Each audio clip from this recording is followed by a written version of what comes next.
ओम सहना भवतु सहनौ भुनक्तु सह वीर्यं करवावहै तेजस्विनावधीतमस्तु मा विद्विषावहै। ओम शांति शांति शांति। कल हम लोगों ने तैत्तिरीय उपनिषद की ब्रह्मानंद वल्ली में षष्ठ अनुवाक पढ़ करके समझने की कोशिश की थी और उसका आचार्य भाष्य पढ़ना शुरू किया था। अनुवाक पढ़ लेते हैं। असन्नेव स भवति असद ब्रह्मेति वेद चेत अस्ति ब्रह्मेति चेद वेद संतमेनं ततो विदुरिति तस्यैष एव शारीर आत्मा यः पूर्वस्य अथातो नु प्रश्ना उत अविद्वान् अमं लोकं प्रेत्य कश्चन गच्छति आहो विद्वान् अमं लोकं प्रेत्य कश्चित् समश्नुता सो कामयत बहुस्यां प्रजायेय इति स तपो तप्यत स तपस्तप्त्वा इदं सर्वम् असृजत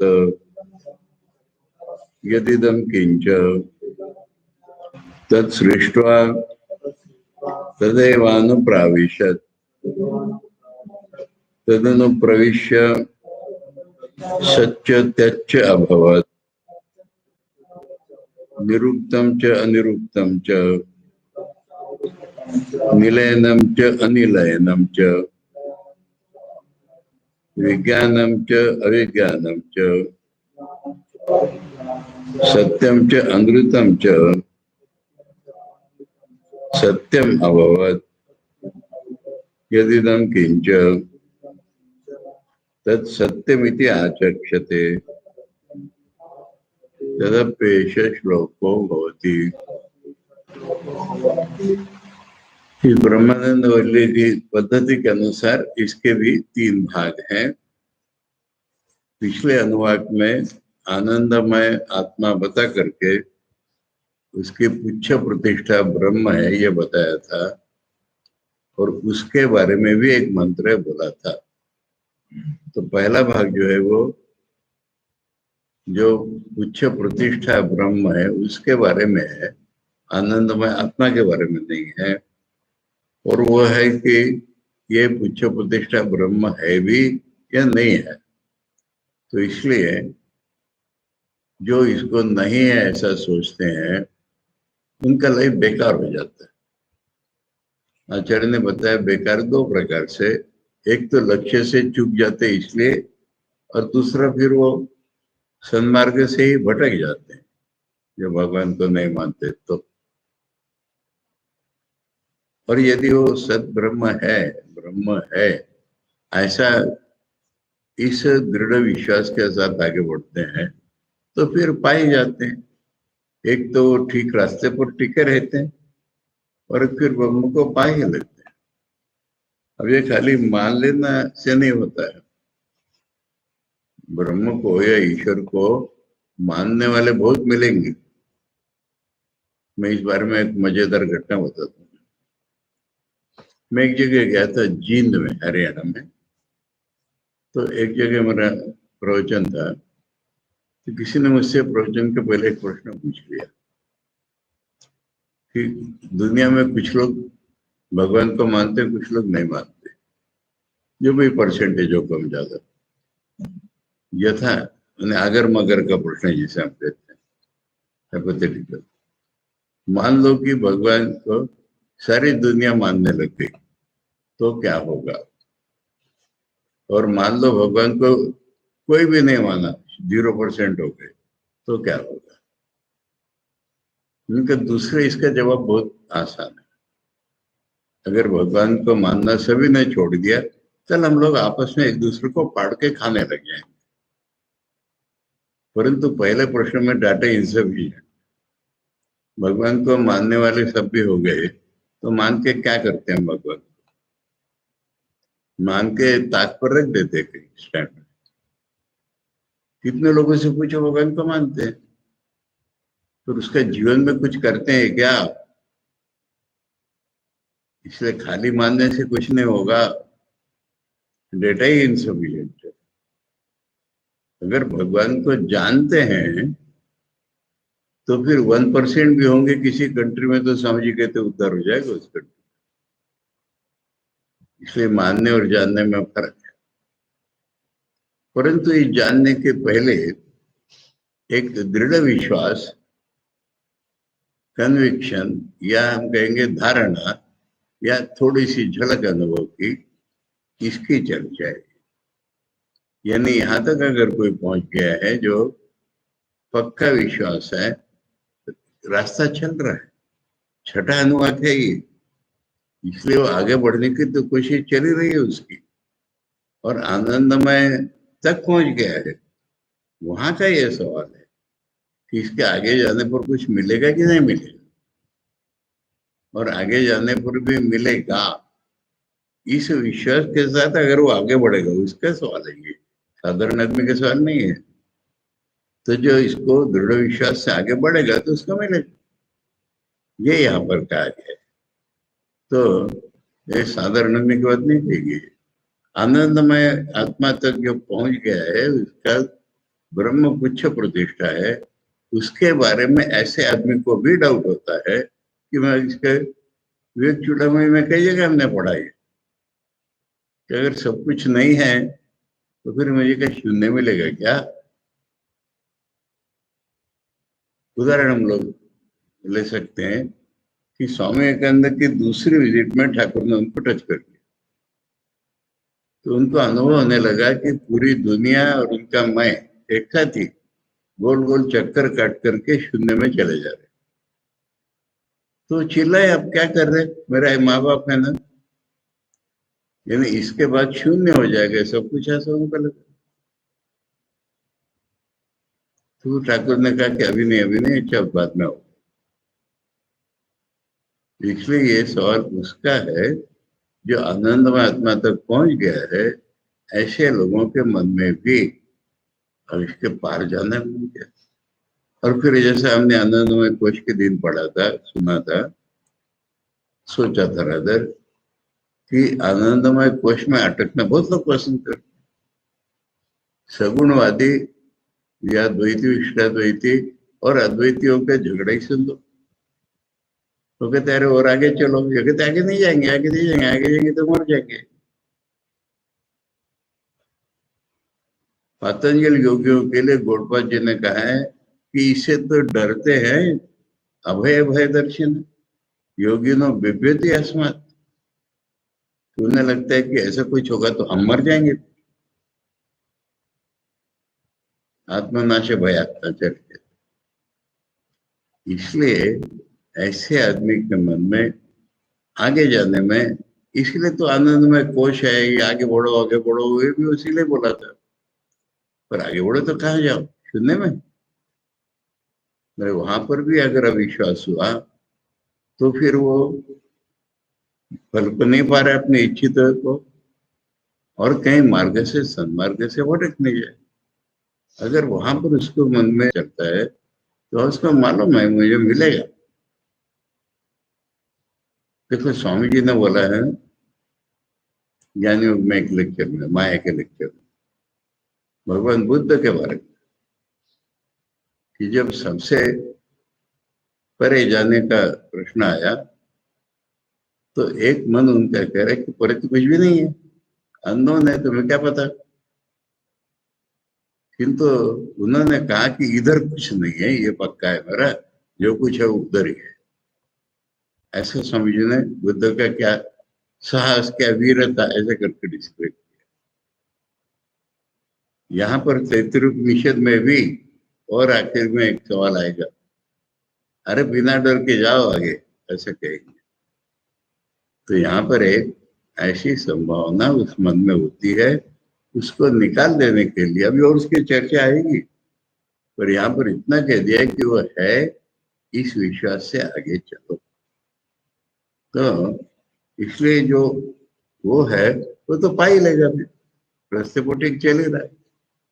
इसलिए उसका वर्णन मजेदार ढंग से किया। जो नहीं है मानता, वो या तो कृतार्थ नहीं हो पाएगा या फिर गलत रास्ते भी लग जाए। और जो है मान करके चलता है, उसको क्या कहा है, ज्ञानी लोग उसको कहते हैं कि ये तो संत हो गया, यानी वो पहुंच ही जाता है। इतना मजेदार रूप में उसका वर्णन किया। खैर, ये पहला भाग हम लोगों ने देख लिया था। और दूसरा भाग जो तस्य एषे व शरीर आत्मा या पूर्वस्य, विज्ञान में जो बताया था वो शरीर है, या आनंदमयी तो आत्मा है। ये कनेक्शन, कॉन्टेक्स्ट इसको आचार्य न समझाते तो हम समझ नहीं पाते। पहला जो डाउट वाला है, ये नरेंद्र मंत्र है, वो है उच्च प्रतिष्ठा ब्रह्म के बारे में। दूसरा जो है ये पुराने इसके अंदर है, ये आत्मा, आनंदमय आत्मा के बारे में। आनंदमय कोई जिसको हम कह रहे हैं, आनंदमय आत्मा के बारे में है। तो इससे पहला जो विज्ञान में मैं वाला, उसके भीतर ये है, यानी भगवान पक्का में ठाकुर जिसको कहते हैं, वो जो है वो भगवान से जुड़ा हुआ जो मैं है, वो वही ये मैं बाहर के लिए दिख रहा है हमको, ये उसका अर्थ होगा। वो तो शरीर है, आत्मा तो ये, यानी देखो मैं जो है ना, इसकी एक तो गति मन, इंद्रिया, शरीर के द्वारा बाहर जाती है, और यही मैं जब अंदर मुड़ता है, भगवान की तरफ जाने की कोशिश शुरू कर देता है, तो आनंद हो जाता है। तो ये आनंद जो है, ये मैं के भीतर ही है। मैं तो शरीर है, इसके भीतर ही है। ये इसका दूसरा भाग था। अब उसके बाद तीसरा भाग, इतना सब हो गया। अब गुरु ने इतना बता दिया, अब साधक के मन में प्रश्न खड़े हो गए। और साधक के मन में है कि नहीं के बारे में प्रश्न नहीं है, मान लो वो भी आ जाएगा इसमें, पर साधक के मन में प्रश्न आ रहे हैं। और प्रश्न बहुवचन के रूप में प्रयोग किया है। दिखने को यहाँ दो प्रश्न है, तो आचार्य ने कहा दो को फुला करके चार बना। और नहीं तो एक प्रश्न तो जो ऊपर पूछा था ना, उसी को दोबारा, माने है कि नहीं है ब्रह्म, ब्रह्म कोई चीज है न कुछ भी नहीं है, ये पहला प्रश्न ले लो। तब ये तीन बन जाते, बहुवचन फिटिंग होता है। दो को फुला करके चार बना लो, माने वो पहुंचेगा कि नहीं पहुंचेगा, ऐसे दो कर लो। जो जानता है ब्रह्म को, वो ठीक पहुंच जाएगा तो, कि नहीं पहुंचेगा, ऐसा दो दो बना लो। फिर कह रहे दो को दो ही रखो, और बहुवचन है तो तीसरे के लिए, क्योंकि जवाब कहाँ से शुरू, जवाब देख करके आचार्य कह रहे कि वो तो पहले वाले को ही प्रश्न लो, है कि नहीं है ब्रह्म, ऐसे तीन प्रश्न लो। अब शुरुआत जो जवाब की आ रही है, बाकी अगला भाग पूरा पहले प्रश्न के जवाब से शुरू है। यानी पहले तो ये सिद्ध करो कि ब्रह्म है, ये तो हमको बता दो। ये पहला प्रश्न का जवाब है। तो पहले प्रश्न के जवाब में आ रहा है, देखो यहां से हम लोग पकड़ते हैं भाष्य में, इतना भाष्य कल हम लोगों ने पढ़ लिया था।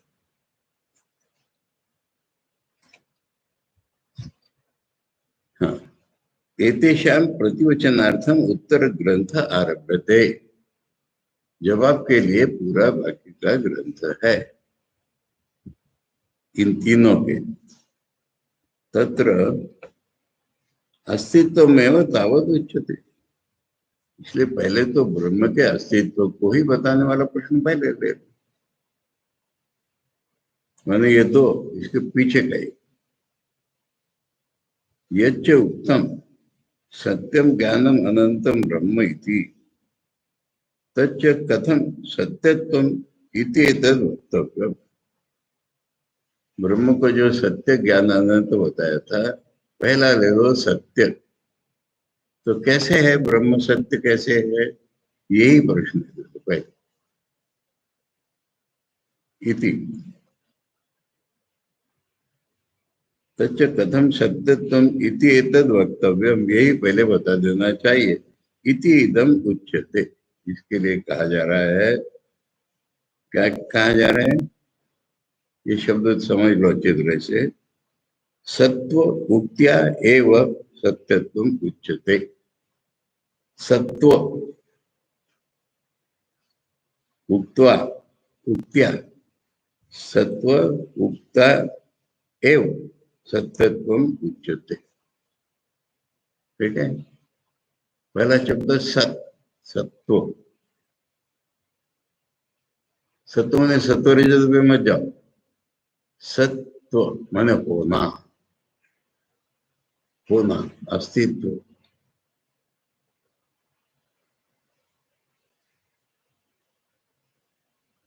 अंग्रेजी में कहेंगे एग्जिस्टेंस, अस्तित्व, होना। किसी कोई चीज है माने उसका होना होता है ना। तो कह रहे होना बता करके सत्य बताया जा रहा है। सत्व उक्त्या एव सत्यत्व उच्यते। होना बता करके, मैंने ब्रह्म का होना बता करके ब्रह्म सत्य बताया जा रहा है। अगर सत्य नहीं होता तो होना कैसे होगा उसका। होना इज एब्स्ट्रैक्ट टर्म है, मालूम है ना। गीता में आचार्य ने खूब समझाया। ये टेबल है, इसमें हमारी दो चीजें मिक्स होके आती है। टेबल एक रूप का नाम है और एक होना, अस्तित्व है। मान लो टेबल यहां से हाला दिया, एक तो कहेंगे टेबल नहीं है, वो छोड़ो, पर स्पेस है ना। यानी है, बुद्धि हमारी कभी जाती नहीं, ये बताए। तो ब्रह्म का होना बता करके उसका सत्य तो बताएंगे। ये पहला आचार्य की पद्धति से ये जवाब है, इसका डिटेल बाद में होता है। ठीक है, पहले अस्तित्व के बारे में शंका है, उसी को ले लेते हैं। जो सत्यम ज्ञानम अनंतम ब्रह्म बताया था, वो सत्य कैसे है ये बताएंगे पहले। तो वो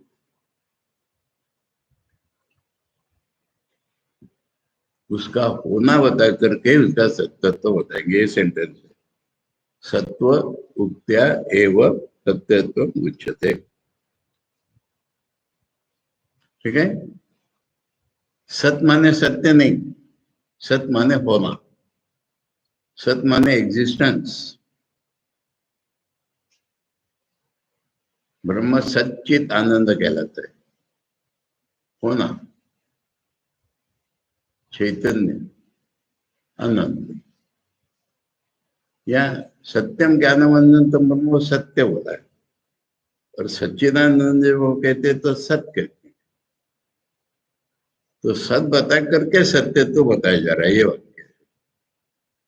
होना बता करके, ब्रह्म का होना बता करके ये बताया जा रहा है सत्य। समझ में आ रहा है ये वाक्य।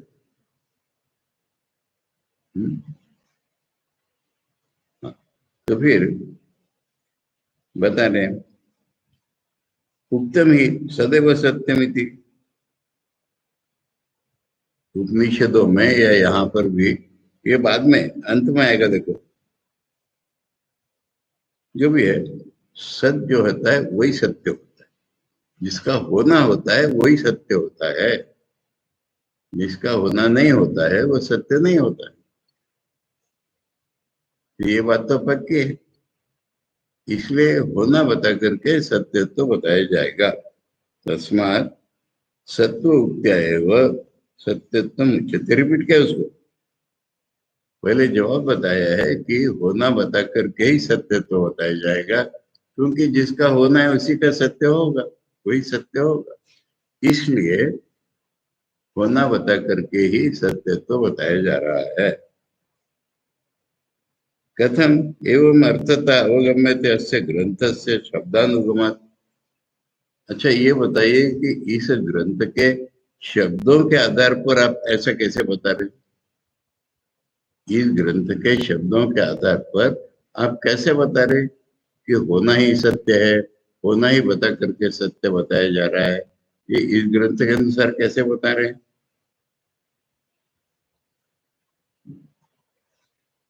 अनेनैव हि अर्थेन अन्वितानि उत्तराणि वाक्यानि।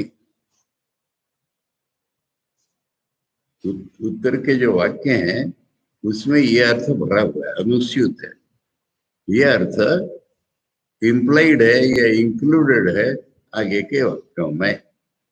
ये होना ही सत्य, ब्रह्म है इसलिए सत्य है, ब्रह्म है इसलिए सत्य है, ये आगे के वाक्यों में अनुस्यूत है। माने इन वाक्यों के आधार पर कैसे कह रहे हैं? इस वाक्यों के अंदर है ही वो। उदाहरणार्थ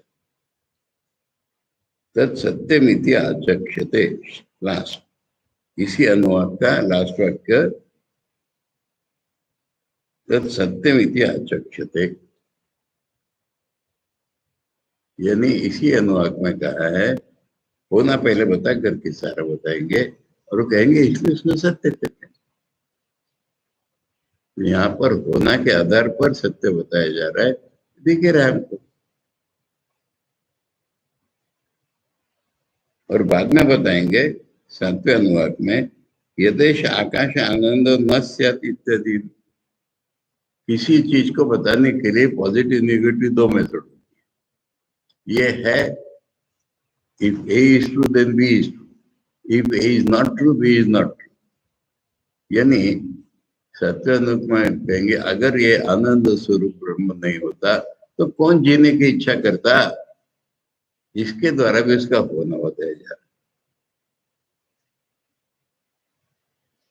उसकी चर्चा तो तभी करनी है, यहाँ करना है तो इसका अर्थ ये कि हम जीवन में ऑन एन एवरेज सुख से ज्यादा दुख पाते हैं, फिर भी क्यों जीते हैं?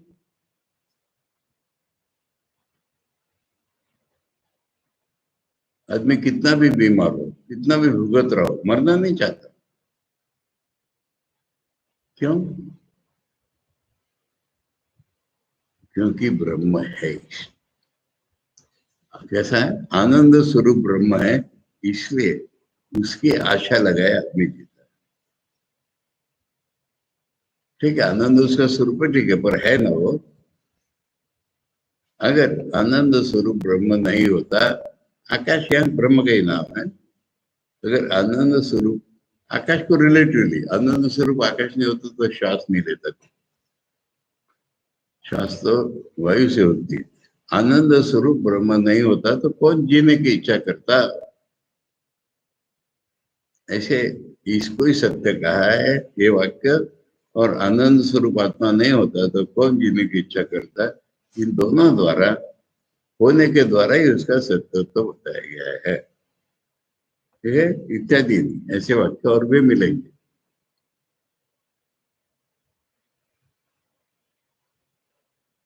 तत्र असदेव ब्रह्म इति आशंक्यते, और शंका ये है कि ब्रह्म नहीं है, ये हमारे भी शंका हो रही है। असत है, ब्रह्म जो है वो नास्ती है, न होना ही ब्रह्म है, ये शंका ही है। तस्मात, शंका क्यों आई पहले? जवाब तो समझा रहे हैं पर कह रहे शंका ही कैसे?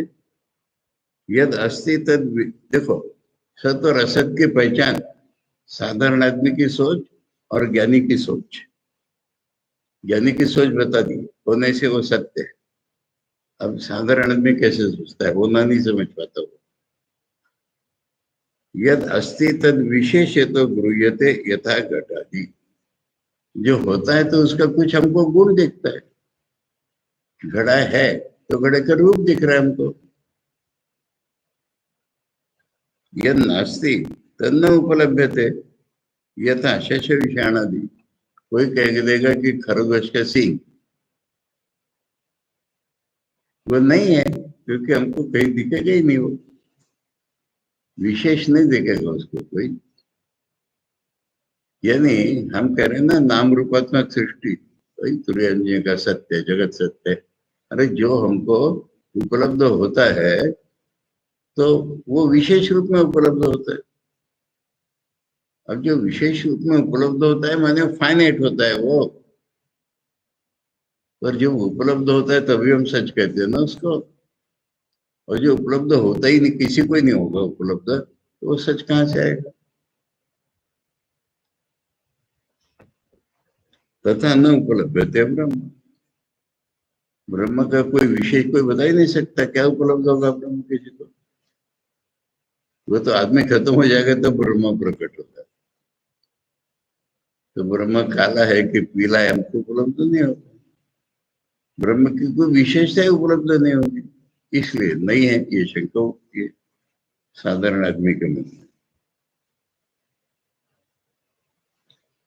तस्मात् विशेषतो अग्रहण नास्ति, इसलिए कोई भी विशेष उसका स्पेसिफिकेशन अंग्रेजी में कहेंगे, एनी पर्टिकुलर अबाउट इट,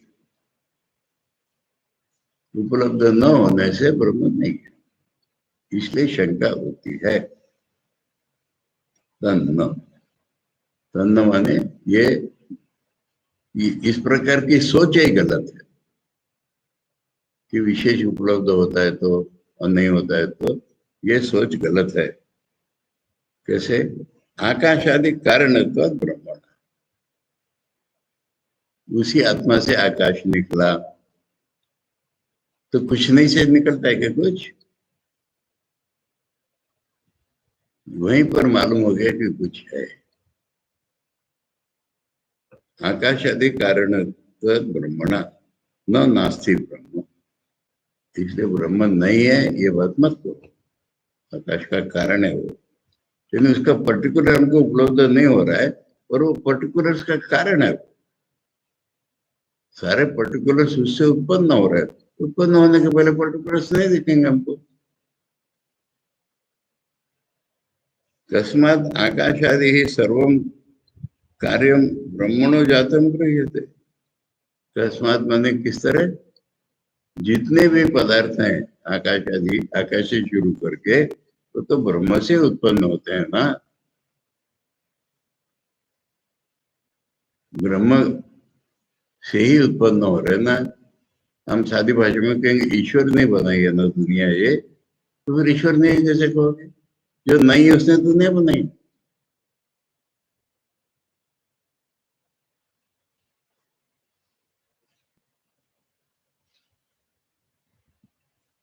यस्माच्च जायते किंचित तद अस्ति इति दृष्टम लोके।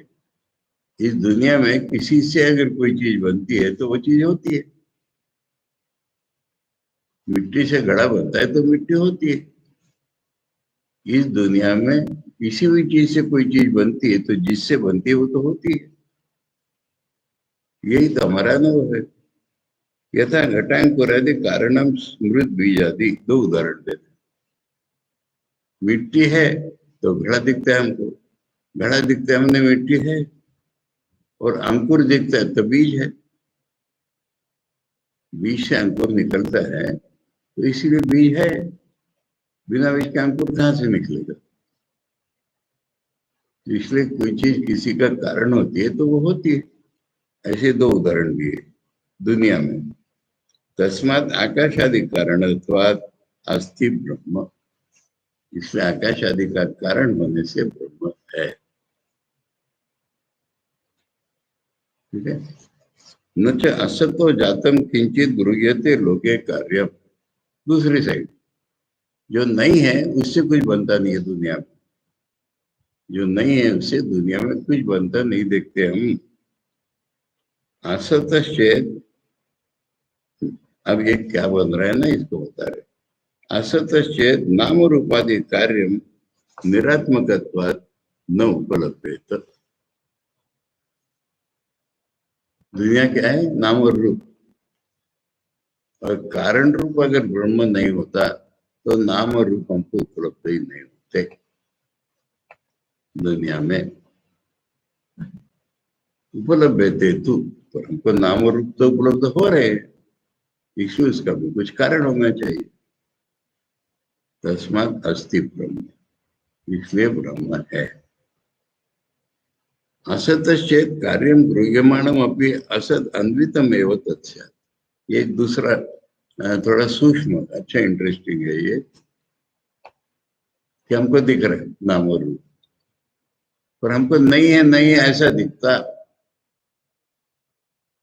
ये टेबल है, हम कहते हैं टेबल है, दिख रहा है ना, नहीं तो दिख रहा है, हम कहते टेबल नहीं है। ऐसी दुनिया में कभी अनुभव होता है कि हमारा,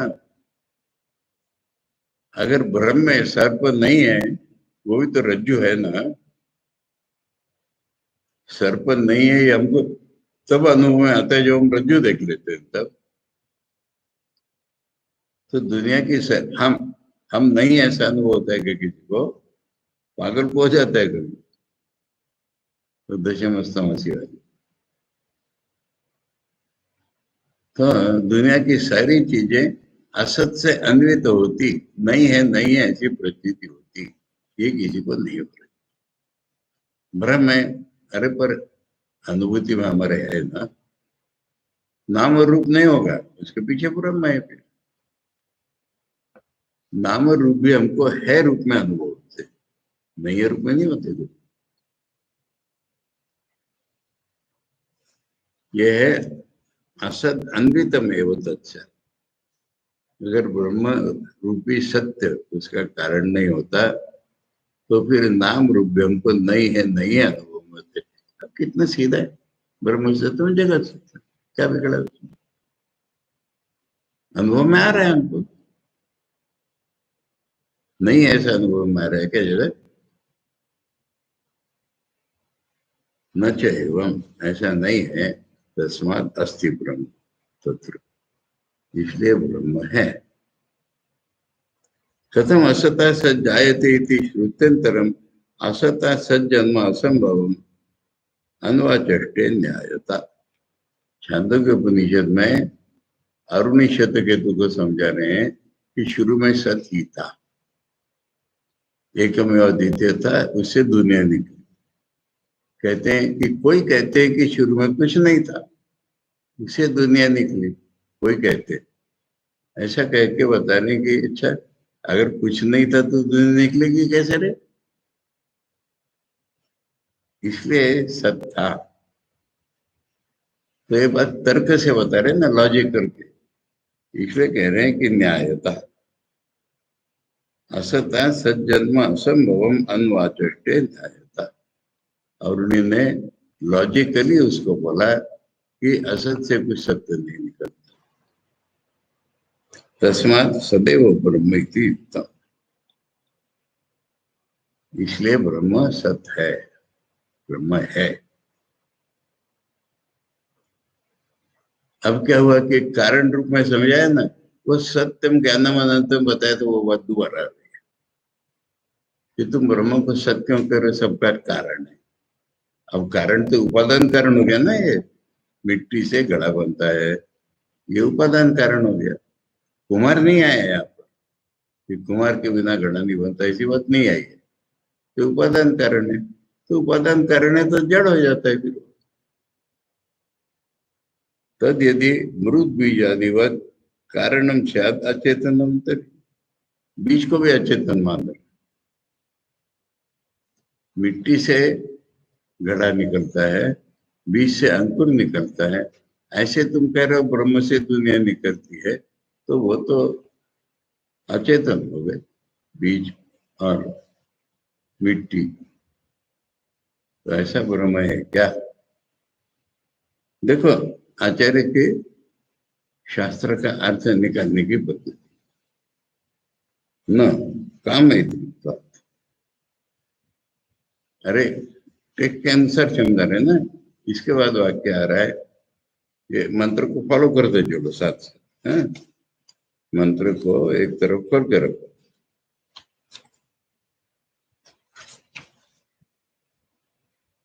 हाँ, जवाब कहाँ से शुरू किया है? ये तो भूमिका बनाई आचार्य, हाँ? एक्चुअल जवाब कहाँ से शुरू किया है? सो अकामयत, उसने इच्छा की। अभी इतना एक मनोहर प्रसंग आ रहा है, साधारण आदमी हम लोग ऐसा नहीं सोच पाते। उसने इच्छा की, इससे क्या बता रहे हैं? अरे कोई कॉन्शियस नहीं तो क्या इच्छा होती है क्या? अगर किसी में मैं हूं ये होश ही नहीं है, किसी प्रकार की चेतना ही नहीं है, तो इच्छा कैसे होगी? तो इसलिए काम इतृत्व, वो काम इत्रु माने इच्छा करने वाला है वो, इससे ही सिद्ध हो गया कि वो अचेतन नहीं है। एक एक चीज एक एक होगी कि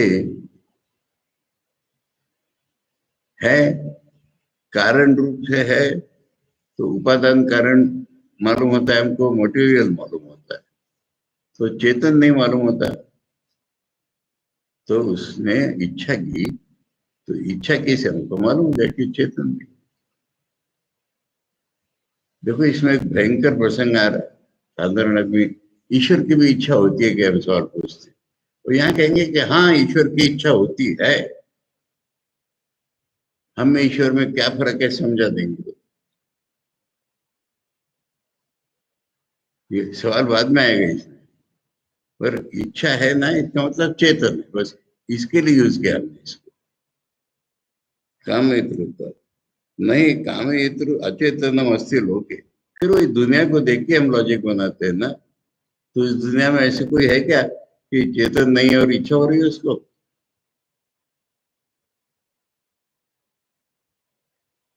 सर्वज्ञ में ब्रह्म इति अवोचामा। इसलिए चेतन तो क्या, ब्रह्म सर्वज्ञ है बता दिया हमने। आता है काम इतृत्व उपपत्ति ही, सर्वज्ञ होने से कामना करने वाला भी आ जाता है उसमें। अगर वो ज्ञान नहीं है, चेतन नहीं है, तो कामना नहीं होती। अब यहां से सवाल निकला हमारा, काम हेतुत्वाद अस्मदादिवत अनाप्त काम चेत। फिर तो हमारे जैसा नहीं हो गया क्या ब्रह्म? हमारी सारी इच्छाएं पूर्ण नहीं हुई है, ब्रह्म में इच्छा है, तो ब्रह्म भी इच्छा पूरी नहीं हुई है क्या? सुंदर प्रश्न है ना, सोचो इसको। अब ये जवाब है ना इसका, ये पैराग्राफ न, ब्रह्म हमारे जैसा नहीं है, स्वातंत्र। ब्रह्म स्वतंत्र है। स्वतंत्र मन इच्छा के अधीन नहीं है, हम इच्छा के अधीन। हमें जब इच्छा होती है तो हमको जबरदस्ती काम करा लेते। ब्रह्म को जबरदस्ती नहीं कर सकती इच्छा। इच्छा ब्रह्म के अंडर है, हम इच्छा के अंडर है, ब्रह्म के अंडर है इच्छा। कहते हैं ना मायाधीश शिव, मायाधीन जीव, स्वातंत्र। यथा अन्य परवशीकृत्य कामादि दोषा प्रवर्तयन्ति, न तथा ब्रह्मणा प्रवर्तका काम। जैसे हम सबको कामना जब उत्पन्न होती है, तो हमको अवश्य करके वो हमसे काम कराती है। ऐसे ब्रह्म को उसकी डिजायर प्रवर्तक नहीं है। ब्रह्म जो काम करते वो डिजायर के कारण नहीं करते, डिजायर उनके अंडर है। अब अपनी माया को वशीभूत करके जन्म लिया, ये भी तो है ना। तो ये डिजायर जो है ना, कथम तरही, फिर क्या होता है? सत्य ज्ञान लक्षण स्वात्मभूतत्वाद विशुद्ध न तैर ब्रह्म परिवर्तते। ब्रह्म की इच्छा और हमारी इच्छा में फर्क बता रहे। ब्रह्म की इच्छा ही सत्य ज्ञान, यही ब्रह्म की इच्छा है, उस प्रकार की ब्रह्म की इच्छा है। स्वात्मभूतत्वाद, ब्रह्म स्वरूप से उसकी इच्छा भिन्न नहीं है। अग्नि और उसकी दायिका शक्ति जैसे बोल रहे हैं, तो ब्रह्म के स्वरूप से भिन्न उसकी इच्छा नाम की चीज नहीं। कभी हम कहते ईश्वर ने सब कुछ किया, कभी कहते ईश्वर की इच्छा से सब कुछ हुआ, ठीक है ना। तो ईश्वर की जो इच्छा है वो ईश्वर से अलग चीज नहीं। स्वात्मभूतत्व, इसलिए वो प्योर है, विशुद्ध। न तेर ब्रह्म प्रवर्तत, वो ब्रह्म को फोर्स नहीं कर सकती। ईश्वर की इच्छा विशुद्ध इच्छा होती है ना। ईश्वर की इच्छा क्या होती है? दुनिया की भलाई करो। ईश्वर की मूल इच्छा है दुनिया का रक्षण करो, और ईश्वर की इच्छा है दुनिया की भलाई करो, तो अवतार ले लेते हैं। तो वो तो हमारी ऐसी स्वार्थ वाली इच्छा नहीं, अपूर्ण इच्छा वाली इच्छा नहीं है। इच्छा के अधीन ब्रह्म नहीं है, ब्रह्म के अधीन इच्छा है। और ब्रह्म की इच्छा इतनी विशुद्ध है, उनके स्वरूप में ही है। अगर सगुण ब्रह्म है तो इच्छा उसमें आई गई सृष्टि की प्रलय करने की, अलग नहीं है उससे। तेषां तो तत्प्रवर्तकम ब्रह्म प्राणी कर्म अपेक्षया। तेषां माने ब्रह्म की इच्छाओं का प्रवर्तन जो है वो हमारे कर्मों के अनुसार है। हमने पिछले कल्पों में काम किए हुए, हम बीज रूप में पड़े हुए, तो ब्रह्म की इच्छा हुई कि मैं जगत बनाऊं। कैसे बनाऊं? हम सबकी इच्छा प्रकट होगी उसमें। हमारी अधूरी इच्छाओं के सहारे ब्रह्म दुनिया बनाता है, स्वतंत्र रूप से बनाता है। हम कंपेल नहीं कर सकते उसकी। पर कॉस्मिक माने सारे जीवों की इच्छा मिलकर के ब्रह्म जब प्रवर्तन हो जाता है, तब ईश्वर दुनिया बनाता है। किसी से फोर्स के नहीं बनाता, कोई उसको कहता नहीं है दुनिया बनाओ। अतो न तस्मात् स्वातंत्रम कामेषु ब्रह्मणा। इसलिए ब्रह्म की इच्छा के बारे में स्वतंत्रता है। अतो न अनाप्त कामम। इसलिए ब्रह्म की इच्छा पूरी नहीं हुई है, उसकी कोई अधूरी इच्छा है, ऐसा मत। ठीक है, वेरी बोल्डली इसे यस ब्रह्म की इच्छा होती है, क्या वक्त बिगड़ा। पर ब्रह्म इच्छा के अधीन नहीं है। ब्रह्म स्वतंत्र है, वो अपनी इच्छा करता है, वो दुनिया बनाता है। ठीक है, ईश्वर की इच्छा है, पर ईश्वर की इच्छा और हमारी इच्छा में फर्क है। हमारे जैसी नहीं उसकी इच्छा। ठाकुर के जीवन के हर घटना को एनालाइज करके साधना स्वामी यही बता रहे हैं। इसको एक इंडिविजुअल का लो तो मीनिंगलेस, पागल जैसा दिखेगा, परंतु कॉस्मिक पर्पस ढूंढो इसमें तो अच्छा मिलेगा। ठाकुर की किसी भी क्रिया से दुनिया की क्या भलाई हुई वो दिखा देंगे, ये बताया उन्होंने। अब इच्छा इच्छा में और एक फर्क, हमारी इच्छा ब्रह्म की इच्छा में और एक फर्क होता है। साधनांतर अनपेक्षित। अच्छा, अच्छा हमारी इच्छा हुई बगीचा बनाए, तो पौधा कुदाली लगेगी ना हमको। अरे हमारी इच्छा हुई इसको पीटे, तो हमारा हाथ लगेगा ना हमको। हमारी कोई भी इच्छा प्रकट करने के लिए हमें साधनों की जरूरत पड़ेगी। भगवान को किसी साधन की जरूरत नहीं। अब वो उपादान कारण भगवान है, तो उनको एक निमित्त कारण नहीं कुमार जैसा ढूंढना पड़ेगा। या कुमार है तो मिट्टी की जरूरत नहीं पड़ेगी। ये ब्रह्म की इच्छा और हमारी इच्छा में फर्क है। हमारी इच्छा हमको साधनों की जरूरत पड़ती है, भगवान की इच्छा है उनको अन्य किसी साधन। किंच यथा अन्येषाम् अनात्मभूता धर्मादि निमित्तापेक्षा कामा स्वात्म व्यतिरिक्त कार्य करण साधन अंतरापेक्षा च अन्येषाम्, हम लोगों की इच्छा कैसी है? पहले तो हमने पुण्य पाप जैसे किए होंगे ना, वैसी इच्छा हो हमारे में उठेगी। अनात्मभूता धर्मादि निमित्ता। अनात्मभूता मैंने वो इच्छा और हम एक नहीं है, और वो हमारे पुण्य पाप जो किए उसके अनुसार इच्छा हो। क्योंकि इसमें और एक रहस्य है। बच्चे लोग कहते कि हमको फ्रीडम दो, हमें जैसी इच्छाएं करने दो। ठीक है, अब कैसी इच्छा हो इसके लिए वो फ्री है क्या, बताओ।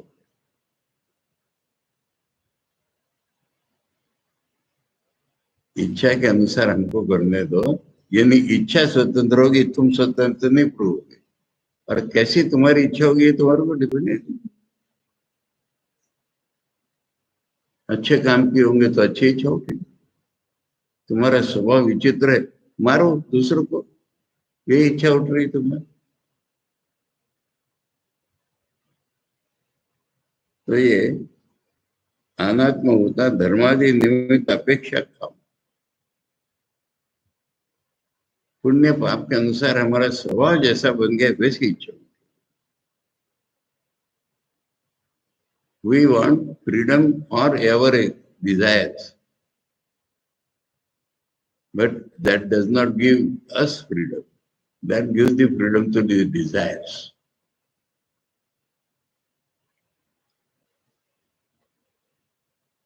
एक मिशन की बात पुरानी याद आ रही है, हम नाम वाम न लेते बताइए। मैंने,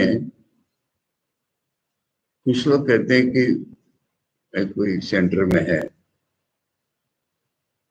तो वहां उसको स्कोप नहीं मिल रहा है, और इसको दूसरी जगह भेजो तो उसको स्कोप मिलेगा। तो हमारे गुरु जी कह रहे हैं कि उसकी डिजायर से एक्सप्रेस करने के लिए स्कोप नहीं मिलता, उसको दूसरी जगह भेजो तो डिजायर से एक्सप्रेस। तो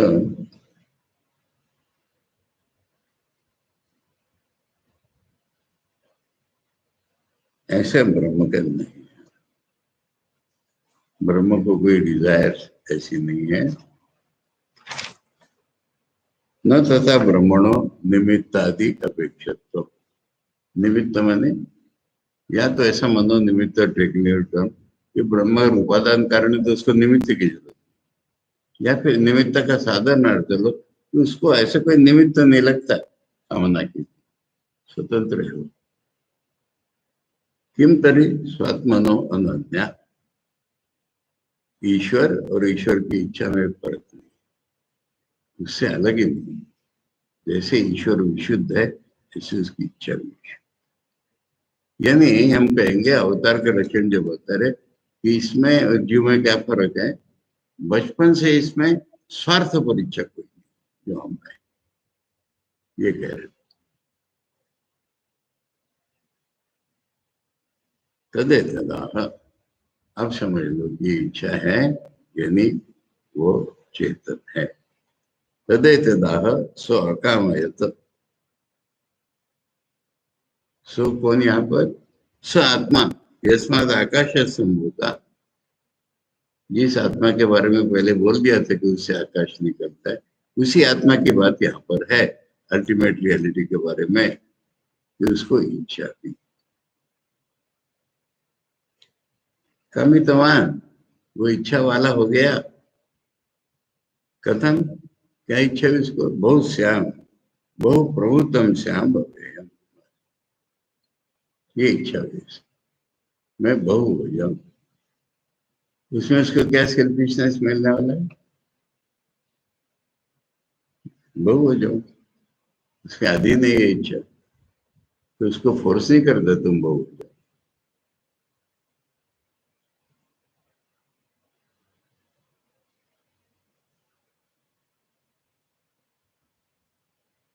कथम, एकस्य अर्थांतर अनुप्रवेशे बहुत्वम स्यात् इति उच्यते। माने जो एक ही है, दूसरी चीज अगर नहीं हो और उसमें वो घुसता है, ऐसा नहीं हो तो वो बहु कैसे हो जाएगा। एक ही है तो बहु होगा कैसे वो, उससे दूसरी अगर चीजें नहीं मानते हैं तो वो बहु कैसे हो जाएगा। प्रजा ये मैंने कॉन्टेक्स्ट भी समझाते चले जा रहे ना इस मंत्र को। प्रजा ये उत्पत्ति, मैं ही उत्पन्न हो जाऊं, दूसरी चीजें नहीं है मेरे अलावा, मैं ही बहु हो जाऊं, ये इच्छा हुई उसकी। अब इसको भी रिलेटिव के साथ कंपेयर करेंगे। नहीं, पुत्र उत्पत्ति एवं अर्थांतर विषय बहुभवनम, बाप को लगता है मैं बहु हो जाऊं, वो शादी करता है, बेटा उत्पन्न करता है, ऐसे वो होना नहीं है ब्रह्म का। ब्रह्म से अलग कोई चीज निकलने नहीं वाली है ना। ऑर्डिनरी आदमी की इच्छा बहुभुजाओं की, मेरे बेटे हो जाएं, मेरी बेटियां हो जाएं, उसको लगता है मैं बहुरूपों में हो गया। ऐसा नहीं है ब्रह्म में। प्रथम तरीक ऐसा है, आत्मस्थान, आत्मस्थ शब्द है, हाँ? आत्मस्थ अनाभिव्यक्त नाम रूपाभिर नाम रूप अभिव्यक्त्या। ब्रह्म के अंदर ही है नाम और रूप, जो व्यक्त नहीं है। व्यक्त नहीं है ऐसे नाम और रूप ब्रह्म के भीतर ही है। वो व्यक्त हो जाएंगे, बस ये ब्रह्म का भोग होना है। नाम और रूप जैसे भोग हो जाएंगे, व्यक्त हो जाएंगे, ऐसे ब्रह्म भोग हो जाएगा।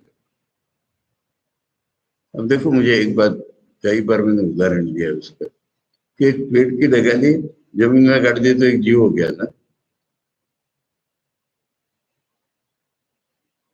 ये ब्रह्म का भोग होना है। जीवन तो एक अपीयरेंस है ना उसका। नाम और रूपात्मक कोई चीज बन गई कि चैतन्य रिफ्लेक्ट हो जाएगा। तो कहते हैं नाम और रूप अव्यक्त रूप में ब्रह्म के पास है, वो व्यक्त हो जाते हैं। ये उसका भोग है।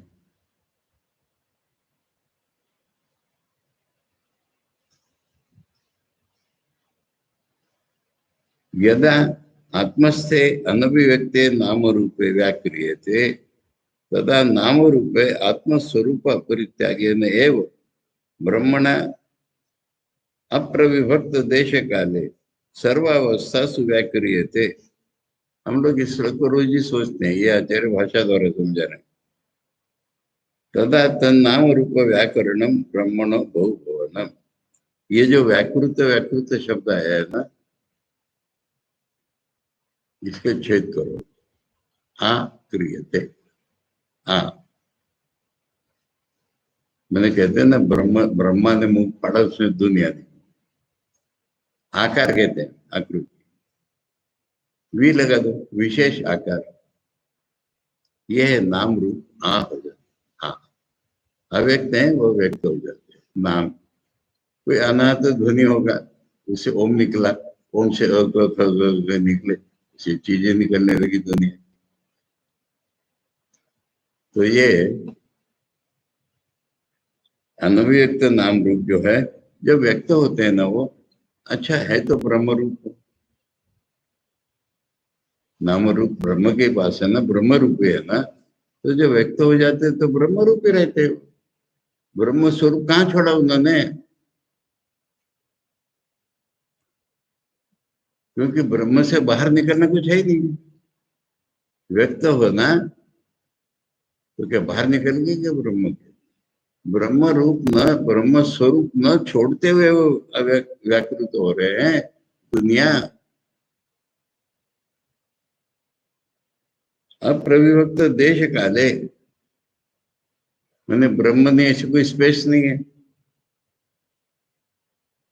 बाप से बेटा निकला तो अलग स्पेस में चला गया।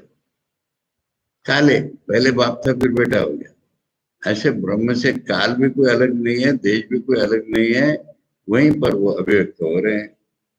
सर्वावस्था सु हमेशा व्याक्रियते तदा तन नाम रूप व्याकरणम ब्रह्मणो को।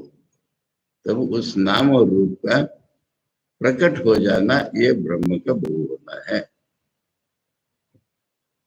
ब्रह्म के भीतर ही, ब्रह्म के भीतर भी कुछ नहीं, बाहर के कुछ नहीं। ब्रह्म के बाहर न जाते हुए ब्रह्म के भीतर ही बोलो, नाम और रूप प्रकट हो जाना, ये ब्रह्म का भोग। न अन्यथा निरवय ब्रह्मणो, देखो ब्रह्म में पार्टी नहीं है। बहुत तो उपपत्ति उपपत्ति थे, बहु होना संभव ही नहीं है ब्रह्म में, क्योंकि इसमें पार्टी नहीं है। नाम रूप अनभिव्यक्त है, वो व्यक्त हो जाना, ये ब्रह्म का भोग होना है। अल्पत्वम ब्रह्म फाइनाइट भी नहीं है कि और एक हो गया और एक हो गया। ब्रह्म इंफिनिट है, उसके भाग नहीं है, उसके अंदर बाहर नहीं है, ऐसा उसका बोध होता है। स्वामी जी कहते हैं we are not parts of Brahm, we whole Brahm. यानी वो ब्रह्म का पार्ट होना संभव ही नहीं है। तो हम भी ब्रह्म है, तुम भी ब्रह्म है। ब्रह्म का एक टुकड़ा हम एक टुकड़ा हम ऐसे नहीं होते। यथा उदाहरण हमें समझाने के लिए उदाहरण, यथा आकाशस्य अल्पत्वं बहुत्वं च वस्तु अंतरकृतम एव। आकाश को उदाहरण दो, अद्वैत ब्रह्म के लिए वही एक उदाहरण होता है हमारे। अब घड़े का आकाश, बाहर का आकाश, भीतर का आकाश, ये आकाश के टुकड़े तो नहीं हुए ना, पर बहुरूप हो गया ना आकाश का।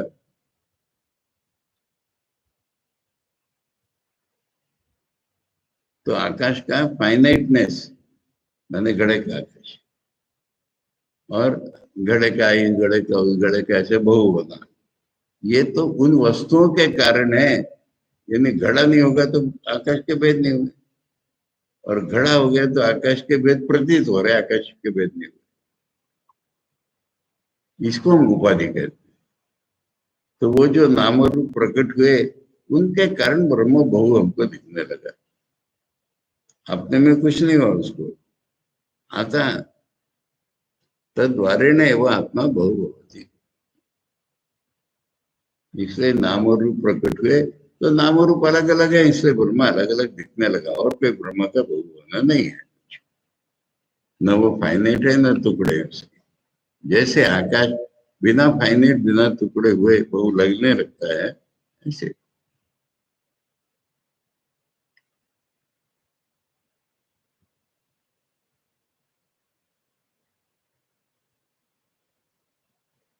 एक बार पढ़ लेते हैं पहले। नहीं आत्मनो अन्य अनात्मभूतम तत्प्रविव्यक्त देश कालम सूक्ष्म व्यवहितम विप्रकृष्टम भूतम भवत भविष्यत् वा वस्तु विद्यते। आत्मा से अलग अनात्मा कोई चीज नहीं है, उससे अलग देश में कोई देश नहीं, उससे अलग काल में कोई वस्तु नहीं है। वो स्थूल है, उसके भीतर कोई सूक्ष्म है, ऐसी वस्तु नहीं। व्यवहितम यानी यहाँ ब्रह्म है और आड़ाल में दूसरी वस्तु, ऐसा भी नहीं है। विप्रकृष्ट ब्रह्म से दूर ऐसी भी कोई वस्तु नहीं है, न भूतकाल में न भविष्य काल में न वर्तमान काल में ब्रह्म से अलग कोई वस्तु होती ही नहीं। हाँ तो नाम रूपे सर्वावस्थे ब्रह्मण एवं आत्मावती न ब्रह्म तदात्मक। इसलिए नाम रूप सभी अवस्थाओं में ब्रह्म से ही आत्मावान है। ब्रह्म होने से नाम रूपों की रियलिटी है सभी अवस्थाओं में। न ब्रह्म तदात्मक, किंतु ब्रह्म नाम रूप नहीं हो गया। ब्रह्म नाम रूप नहीं हो गया, पर नाम रूप जो है वो ब्रह्म के कारण ही सत्य लग रहा। ते तत्प्रत्याख्याने नस्ता एवं इति। मान लो, कल्पना कर लो कि ब्रह्म निकाल लिया हमने, तो कोई नाम और रूप रह जाएंगे क्या?